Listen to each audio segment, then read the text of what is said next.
Salve, salve Terra Negra, tudo bem? Hoje a nossa equipe chegou aqui na cidade de Antofagasta, no litoral norte do Chile. E viemos trabalhar conceitos importantes. Um deles, as correntes marítimas. E aí, Juninho, quando a gente fala de corrente marítima, o que você tem a dizer? Então, PC, é o seguinte, corrente marítima. Olha só, corrente marítima é uma macro porção de água que carrega as características do seu local de formação.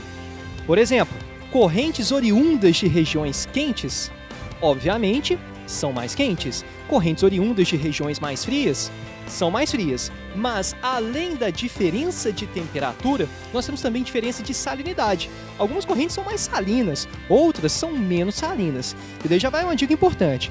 Muito aluno confunde a definição de corrente marítima com a de massa de ar. Eu já vi em algumas questões os alunos colocarem que a corrente pode ser úmida. Ora, a corrente é de água, a massa de ar que vai ser úmida ou seca.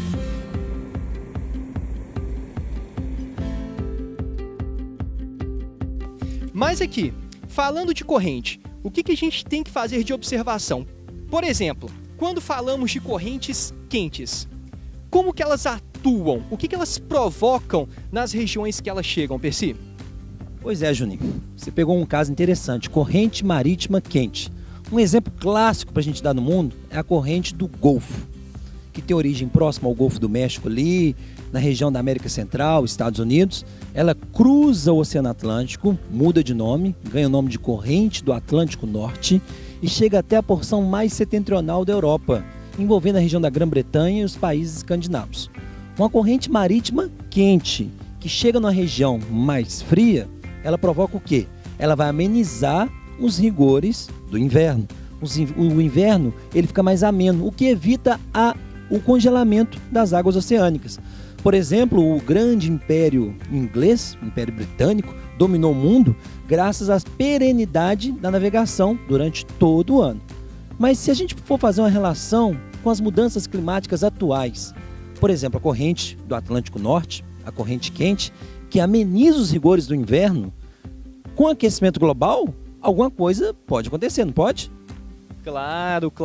Quando falamos de aquecimento global, nós temos que lembrar do derretimento das calotas intracontinentais. Daí nós pegamos o exemplo da Groenlândia. A Groenlândia é tomada por gelo, só que quando esse gelo derrete em função de um suposto aumento da temperatura global, esse gelo vai em direção ao oceano. Se você tem derretimento da água, ou melhor, do gelo, em direção ao oceano, nós teremos a chegada de uma água mais fria nessa região do Atlântico Norte. E esta água mais fria e doce vai, de certa forma, interceptar a subida da corrente do Golfo. E se a corrente do Golfo não chegar com a mesma intensidade na região inglesa, o inverno vai ficar muito mais rigoroso, ou seja, o aquecimento em alguma região pode gerar o resfriamento de outra região em função dessa interceptação da corrente do Golfo.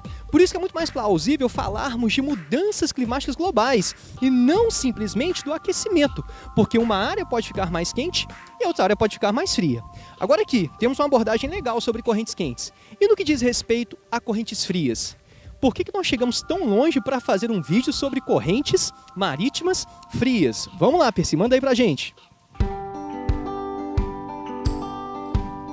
Pois bem, nós estamos na cidade de Antofagasta, aqui no Chile, como já alertei no início, e nessa região nós temos a atuação de uma corrente fria, conhecida como corrente de Humboldt ou a corrente do Peru.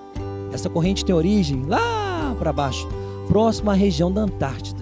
E ao chegar aqui no litoral chileno, litoral peruano, um pouco mais ao norte, ela vai se envolver aí num processo que nós conhecemos como ressurgência. Então, quando a gente fala de corrente marítima fria, a expressão ressurgência, ela tem que estar presente. E ressurgência, Juninho, do que se trata? Então, aí o papo tá ficando legal, né? A gente tá trazendo altos conceitos aqui. Ressurgência é a subida da água. Se ela está subindo, ela está vindo em direção à superfície oceânica. Alunos já me perguntaram, Juninho, na corrente marítima quente, nós temos ressurgência? Não. Por quê? Porque a corrente marítima quente, ela já está mais na superfície.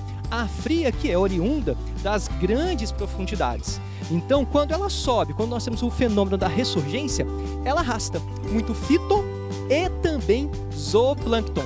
Agora, quando falamos de fito e zooplâncton, nós estamos falando de alimentos. Alimentos para... Vamos lá, peixe.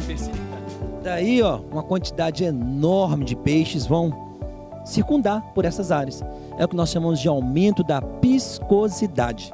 Não é à toa que o litoral chileno, o litoral peruano, assim como lá em cima o litoral japonês, são litorais de alta piscosidade, tornando a indústria pesqueira dessa região muito mais eficiente e atrativa.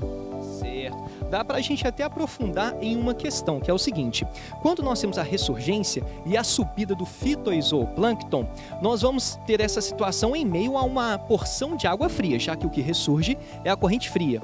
Em meio à água fria, a taxa de oxigenação é maior. E a taxa de oxigenação sendo maior, você vai ter um ambiente muito mais favorável para a reprodução tanto do fito quanto do zooplâncton. E daí nós juntamos dois fatores: a ressurgência, que é a subida, juntamente com a maior taxa de oxigenação, nós vamos ter um ambiente extremamente favorável para a reprodução de espécies, até mesmo porque junto à superfície, a luminosidade é maior. Quando você junta esses fatores, luminosidade, maior taxa de oxigenação e já fito e zooplâncton, a proliferação vai ser gigantesca. Fato curioso, basta ter a corrente fria para ter uma grande atividade pesqueira ou tem que ter ressurgência, Percy? Bem, a simples presença da corrente fria não garante a alta viscosidade. Daí a essencial presença da ressurgência para gerar essa viscosidade. O interessante é que a ressurgência mexe com a interseção de conceitos. Nós estamos falando de biologia, estamos falando de oceanografia e ao mesmo tempo de geografia econômica, pois a economia aqui da região de Antofagasta está certamente atrelada não só a pesca, que é importante aqui no vídeo, mas também como outros elementos, como a mineração e por aí vai. Mas aqui no nosso vídeo fica isso. Nós viemos aqui para falar de correntes marítimas, para falar da corrente de Humboldt, e não só isso.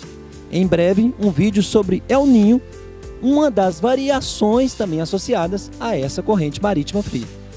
Agora, um fato curioso que me veio aqui, Percy, que pode ser uma questão de vestibular, que é o seguinte: você falou do aspecto econômico, extremamente pertinente. Nós temos aspectos climáticos também, que nós iremos abordar. E nós temos um certo aspecto cultural.